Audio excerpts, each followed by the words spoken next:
نحمده ونصلي على رسوله الكريم أما بعد আজকে আমরা সকলে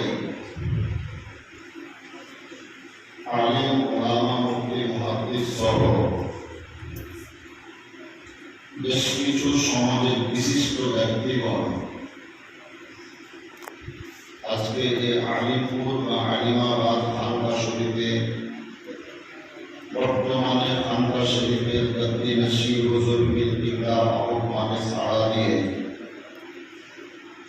আমরা খুব একটি মহৎ এবং সৎ উদ্দেশ্য নিয়ে উপস্থিত হয়েছি। আমাদের সকলের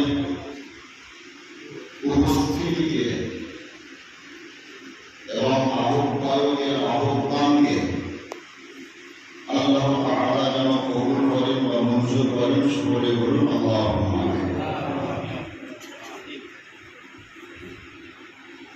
হাফিজ জিয়াউল মুস্তাফা সাহেবের কাছ থেকে শুনলাম 10 থেকে 12 মিনিট, আবার বকুল মুহাদ্দিসের খবর এলো 20 মিনিট। আমার মন চাইছে 12 মিনিটও বলবো না, 20 মিনিটও ছাড়বো না, বক্তব্য শেষ না হওয়া পর্যন্ত বসবো না।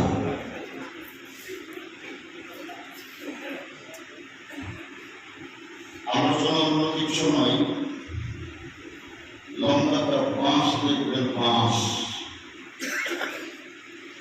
বাঁশের গোড়া থেকে আগাম পর্যন্ত যদি দৃষ্টিপাত করেন তুলনামূলক ছিটকি অপেক্ষা বা বঞ্চি অপেক্ষা বাঁশ মোটা। বাঁশ যদিও এক জায়গায় থাকে, বঞ্চি ওই বাঁশের সঙ্গে যুক্ত থেকে বিভিন্ন জায়গায় ছড়িয়ে থাকে।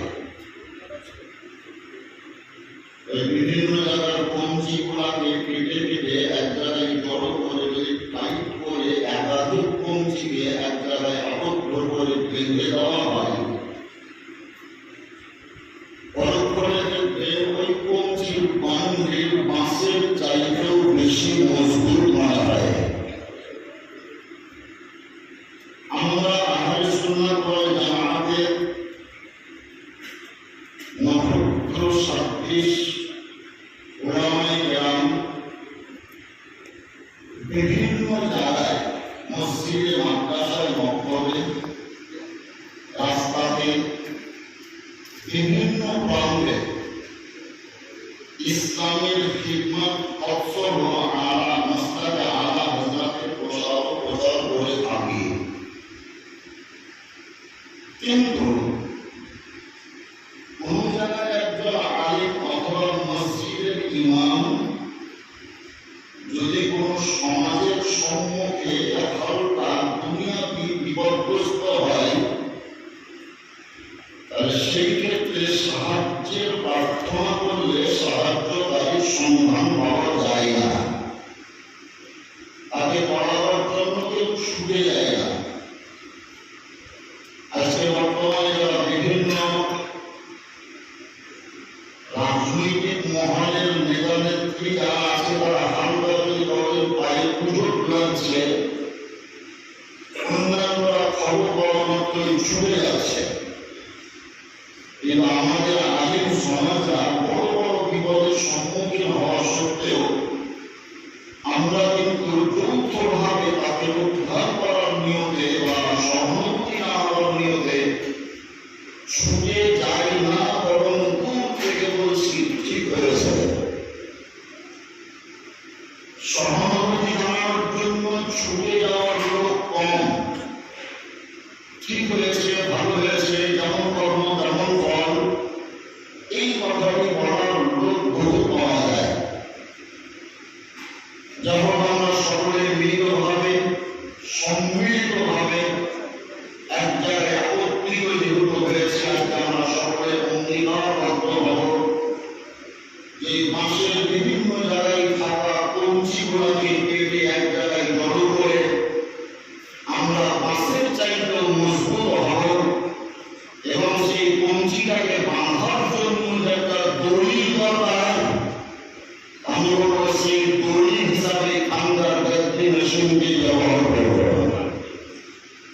উনি যেন দড়ি হিসাবে আমাদের এক বান্ডিলের দেহে মাছের চাইতে মজবুত করে দেন এবং পরবর্তীতে আমরা যেন বুঝতে পারি যে আমি বলছি একাই নয় বরং অনেকগুলো আছে।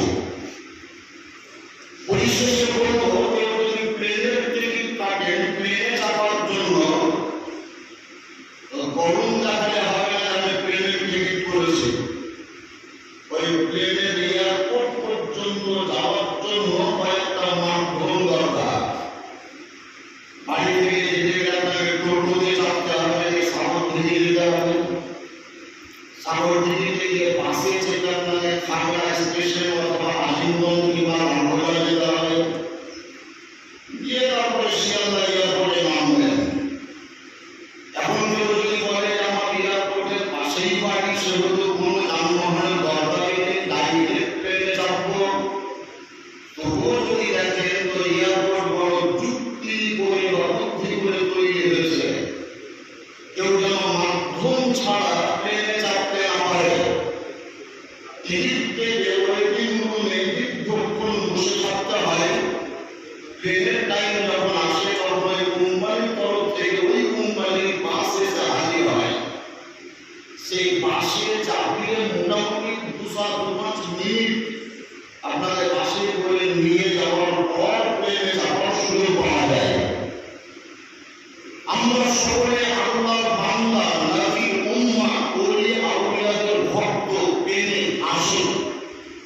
অতএব আমাদের মূল উদ্দেশ্য হচ্ছে আল্লাহর সান্নিধ্য লাভ করা, নবী মুস্তাফার প্রেম সমুদ্রে ঝাঁপ দিয়ে নবীর প্রেমিক হওয়া এবং বাহ্যিকে বাস্তবে তাদেরকে পাওয়ার জন্য ওলি আউলিয়া এবং আল্লাহ ওয়ালাদের দামান ধরে ফয়েজ প্রাপ্ত হওয়া।